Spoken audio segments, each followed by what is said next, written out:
Electric charge की एक property होती है जिसे हम क्वांटाइजेशन ऑफ चार्ज कहते हैं। सो समझते हैं कि क्वांटाइजेशन ऑफ चार्ज क्या होता है। The total electric charge of a body is always an integral multiple of charge of an electron. Suppose करते हैं कि कोई बॉडी है, इसके ऊपर पॉजिटिव चार्ज यूनिफॉर्मली डिस्ट्रीब्यूटेड है। सो इस बॉडी के ऊपर अगर हम टोटल चार्ज फाइंड करते हैं सो कितना आ जाएगा, यह आएगा Q is equal two plus minus का एन ई के इक्वल आ जाएगा। क्यू क्या है, इस बॉडी के ऊपर टोटल चार्ज है, एंड ई क्या है, एक इलेक्ट्रॉन पे चार्ज है।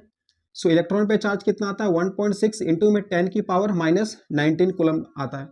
सो किसी भी बॉडी के ऊपर जो चार्ज आता है वो इलेक्ट्रॉन के ट्रांसफर होने की वजह से आता है। सो किसी भी बॉडी के ऊपर जो मिनिमम चार्ज पॉसिबल है वो चार्ज ऑफ इलेक्ट्रॉन के इक्वल पॉसिबल है। एक इलेक्ट्रॉन से मिनिमम चार्ज पॉसिबल नहीं है किसी भी बॉडी पे। सो जो मिनिमम चार्ज आएगा किसी भी बॉडी पे वो एक इलेक्ट्रॉन के इक्वल आएगा। एंड क्वांटाइजेशन ऑफ चार्ज हमें बताता है कि जो चार्ज आएगा किसी भी बॉडी पे वो इंटीग्रल मल्टीपल आएगा बेसिक चार्ज ऑफ इलेक्ट्रॉन के। एंड जो यहाँ पे n है, n क्या है यहाँ पे, n यहाँ पे इंटीजर है, और n की वैल्यू जो यहाँ पे पॉसिबल है वो क्या हो सकती है, वो 1 हो सकती है, 2 हो सकती है, 3 हो सकती है, एंड सो ऑन।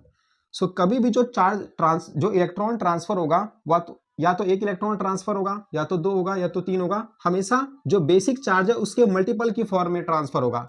ऐसा कभी नहीं होगा कि इलेक्ट्रॉन फ्रैक्शन में ट्रांसफर होगा या फिर पॉइंट में ट्रांसफर होगा। सो क्वांटाइजेशन ऑफ चार्ज हमें क्या बताता है, Q equal two plus minus का NE।